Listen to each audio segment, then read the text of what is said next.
Bonjour à tous. Alors aujourd'hui on est dimanche après-midi et j'avais envie de partager avec vous toutes mes réflexions sur ce qui s'est passé la semaine dernière et ce qui va arriver la semaine prochaine à Lille. En tant qu'élu Faire respirer Lille, avec mes collègues, on travaille beaucoup.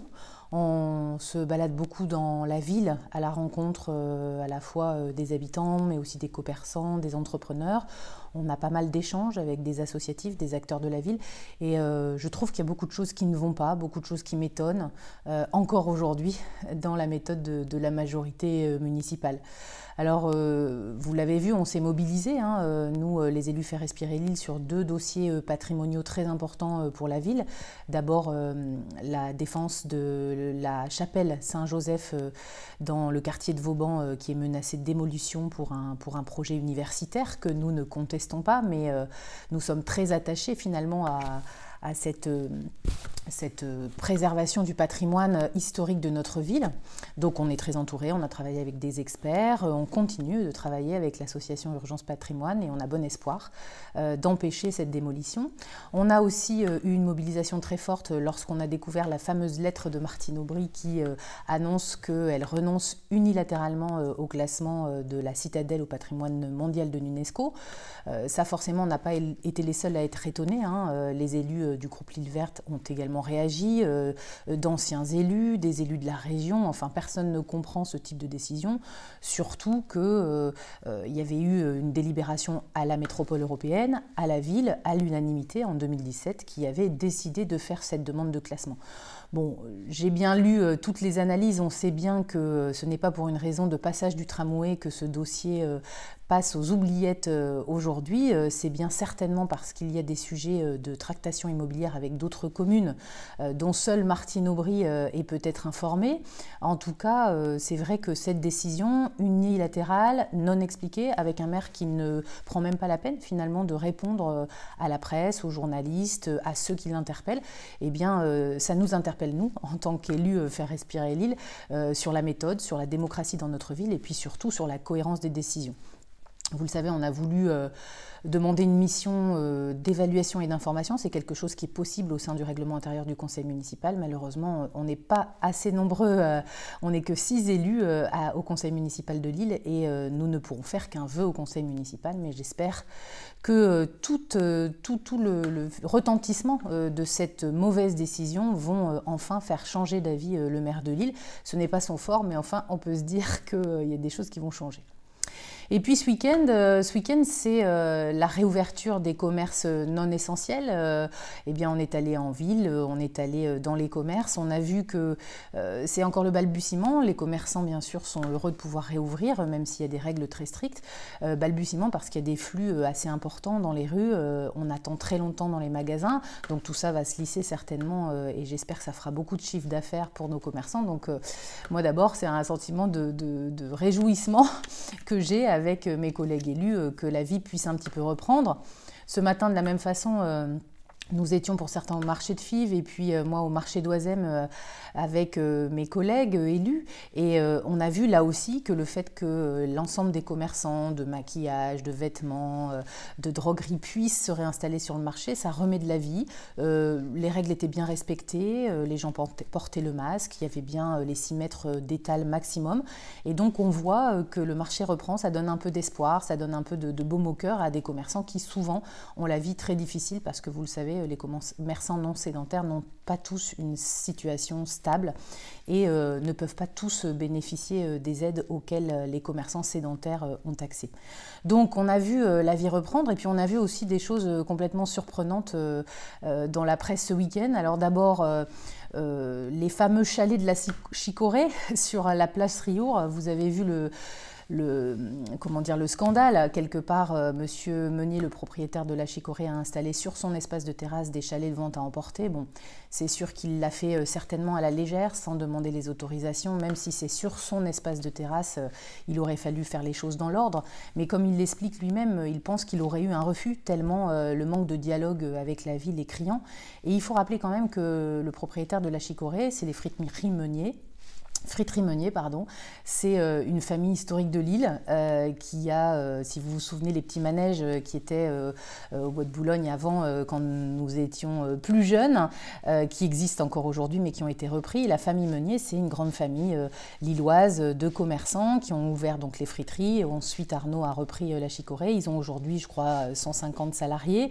Et malgré toutes les aides gouvernementales qu'ils ont activées, eh bien, on voit que l'État finalement financier et psychologique des entrepreneurs est au bout du bout et que c'est maintenant qu'il faut que les communes, au-delà de l'aide gouvernementale, soient aux côtés des commerçants pour les aider. Donc oui, moi je le dis, Madame Aubry, s'il faut faire une souplesse, élargir un petit peu les règles pour que des chalets de vente à emporter s'installent sur des espaces de terrasse inutilisés, eh bien pourquoi pas? Moi je le dis, les règles elles existent, elles doivent être respectées, mais aujourd'hui on est vraiment dans une situation exceptionnelle, crise sanitaire, crise économique, et en fait il faut entendre ce que les commerçants nous disent, c'est que même s'ils ont des aides, même s'ils peuvent faire un peu de chiffre d'affaires, la situation reste très grave et en particulier bien sûr pour les restaurateurs, les cafetiers auxquels je pense. Donc il faut savoir écouter, savoir changer d'avis, savoir décider de façon exceptionnelle quand il y a des propositions de ce type-là, et je crois qu'à la ville de Paris par exemple, eh bien, il y a beaucoup de chalets de vente à emporter dans cette période d'avant Noël qui s'ouvre, et je trouve que c'est une bonne chose parce que ça a mis aussi de la vie dans la ville. Donc concrètement, nous en tant qu'élus d'opposition municipale, qu'est-ce qu'on a fait sur ce dossier? Eh bien, on a écrit au directeur de cabinet du préfet, puisqu'il y avait la menace de faire détruire ces chalets par les forces de l'ordre. Et on espère que ville, préfecture vont plutôt installer une médiation avec le commerçant, discuter avec les autres commerçants qui voudraient faire la même chose dans les rues piétonnes, et je pense qu'il y en a, et qu'on puisse avoir quelques chalets sans que ça gêne les flux. Je pourrais vous partager les vidéos qu'on a faites de la place Riour hier après-midi, et franchement, il n'y avait pas de sujet de problème de circulation dans l'hypercentre-ville à cet endroit-là, et il y en avait plus dans les grandes enseignes de chaînes où il y avait la queue et beaucoup de gens très très serrés dehors dans la rue à certains horaires. Voilà pour les choses qui nous ont étonnés ce week-end. Et puis bien sûr la polémique sur la grande roue. Cette fameuse grande roue dont on sait qu'elle rapporte, je ne sais plus exactement, ça doit être 20 000 euros de loyer à la ville d'habitude par période d'installation. Et bien là, la ville décide de faire gratuitement pour que la grande roue puisse être installée, mais elle ne va pas tourner. Décision préfectorale pour les règles sanitaires et pour ne pas créer trop d'attractivité. Donc là, on se pose vraiment la question finalement de cette installation, du modèle économique, de la cohérence des décisions, et tout ça on se dit mais pourquoi ne pas avoir mis autour de la table tous les commerçants, et je dis bien pas seulement les représentants de quelques unions commerciales qui font des réunions régulièrement avec le maire, tous les commerçants, pour trouver avec eux des animations de Noël et un contenu qui vraiment augmente l'attractivité à Lille, parce qu'on sait qu'il y a eu des petits kits commerçants là qui commencent à être distribués, des sapins en carton pour mettre sur les vitrines, etc. Mais c'est vraiment très léger pour une grande ville comme Lille. On sait aussi que rue Gambetta, par exemple, eh bien, il n'y a que quelques jours qui viennent de savoir qu'ils auraient 25 à 30 kits de décoration de Noël pour la rue, alors que la rue commerçante Gambetta, c'est une rue historique qui aurait mérité une concertation bien en amont pour avoir une vraie décoration de Noël à la hauteur de ce qu'est la belle rue Gambetta, qui en plus, même si elle est très sinistrée commercialement, commence à renaître tout doucement avec de nouvelles boutiques et une vraie envie de redynamisation de ce secteur de Oisem. Voilà, donc c'est vrai que tous ces sujets-là, nous, soyez rassurés, en tant qu'élus d'opposition, on n'est associés à rien. Hein. Quand il y a la réunion des présidents de groupe, eh bien, finalement, la ville informe les deux groupes d'opposition des nombres de cas Covid, de la situation dans les EHPAD, etc. Mais il n'y a pas de discussion ni de réelle prise en compte de notre avis. Et donc, sur tous ces sujets-là, nous, on essaye surtout d'être à l'écoute, de faire remonter les problèmes, d'agir, et puis aussi d'être présent aux côtés des plus fragiles. C'est pour ça qu'on a décidé avec tout notre collectif, on s'est réunis la semaine dernière avec les élus de Lille et l'Emlom, on est 11 élus, de s'impliquer sur le terrain sur 3 actions, vous les verrez sur notre site internet. D'abord une collecte numérique, parce qu'on s'est rendu compte que beaucoup de personnes, notamment des demandeurs d'emploi, sont encore en attente de pouvoir avoir des moyens de communiquer, de refaire leur CV à domicile, puisqu'il y a encore un confinement. Donc il y a beaucoup de besoins dans les associations qui récoltent le matériel numérique et on pense qu'en faisant le tri dans cette période, les Lillois vont pouvoir être généreux. Donc on organise ça sur 6 points de collecte à Lille et Lemlum. Et puis on a aussi une collecte qui est organisée là on va devoir les faire nous-mêmes, de confection de boîtes de Noël. On a vu ça dans d'autres villes, c'est porté par des associations, par des collectivités et on s'est dit à Lille qu'il fallait le lancer et bien le communiquer.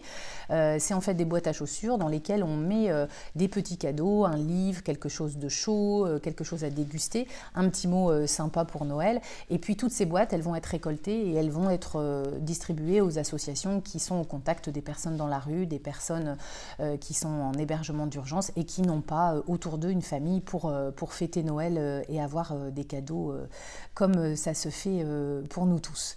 Et puis la dernière action que nous menons à partir de cette semaine, on commence, moi je vais aller à Saint-Maurice-Pelvoisin, mes collègues élus se sont répartis les quartiers.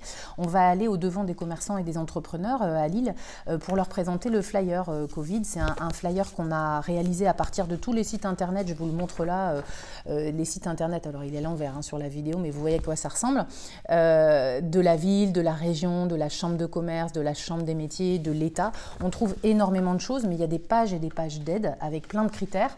Et nous, ce qu'on a essayé de faire, c'est de simplifier d'abord l'accès au numéro de téléphone utile, où il y a des services qui sont spécialisés pour aider à faire des dossiers de demande d'aide financière, et puis répertorier les sites internet les plus importants et les aides les plus importantes. Je pense à l'activité partielle, mais ça c'est déjà en place depuis un moment, à l'augmentation du fonds de solidarité, qui a plein de nouveaux critères, aux fonds qui sont débloqués en ce moment par la région, notamment pour les aides au loyer par exemple, et aux avances remboursables de la région qui peuvent être intéressantes pour des entreprises ou pour des associations. Donc il y a quand même beaucoup d'aides qui existent, le fonds numérique aussi de l'État pour organiser son click and collect par exemple, mais il faut le savoir et puis il faut prendre le temps et l'énergie qu'on n'a plus parfois en cette fin d'année pour remplir le dossier administratif. Et pour ça, le service action économique de la mairie de Lille est à disposition pour aider à faire ces dossiers pour les acteurs économiques lillois. Donc il faut quelque part en profiter, saisir cette opportunité. Comme on sait que le taux de recours pour tous ces dossiers, c'est environ 20% des gens qui vont demander les aides alors qu'ils y auraient droit, eh bien on s'est dit on va aller au-devant d'eux, leur montrer tout ce qui existe. On m'a dit ce matin que la mairie avait donné aux unions commerciales de Lille un flyer sur le fonds de rebond de la MEL, par exemple, qui est plutôt bien fait, qui est géré par Honor Actif. C'est des organismes qui sont très très accessibles, qui rappellent régulièrement. Eh bien, c'est très bien. Tout ça va être complémentaire. Nous, on est élus. On estime qu'aujourd'hui, on a un devoir d'être utile à la population. Et donc, on prend notre part de responsabilité. Et on espère ainsi pouvoir être utile à quelques-uns pour mieux avoir accès à toutes ces aides dans la période que nous vivons. Et puis peut-être un petit mot du dimanche forcément sur tout ce qui se passe aujourd'hui et qui reviendra au moment du conseil municipal sur le sujet de la violence, de ce qui clive aujourd'hui notre pays et ce qui clive dans notre ville. On le voit, les gens défilent dans la rue, les gens s'élèvent en fait contre ce qui se passe aujourd'hui. Et moi je souhaite le dire, tous les élus Faire respirer Lille bien sûr dénoncent avec force, avec engagement les violences racistes dont on a vu les témoignages sur les réseaux sociaux ce week-end. Aucune violence n'est acceptable et il est absolument indispensable que les sanctions soient à la hauteur du délit, que l'on soit policier ou qu'on soit simple citoyen. Inversement, nous dénonçons aussi tout ce que nous avons vu hier, dans les manifestations, dans les rues, les violences contre les vitrines, les violences contre les symboles de la République. Tout cela n'amène pas au dialogue. Nous avons dans notre pays une Assemblée nationale qui propose des lois qui sont débattues. C'est le sens de la démocratie et j'estime que les élus aujourd'hui qui s'associent à des manifestations violentes récupérées par les antifas, qui cassent, qui détruisent alors qu'on est à un moment où tout est si difficile, eh bien ne favorisent pas le dialogue et font le lit des extrêmes. Voilà pour tout ce qui nous a finalement marqué, nous élus Faire respirer Lille sur les dernières les derniers jours.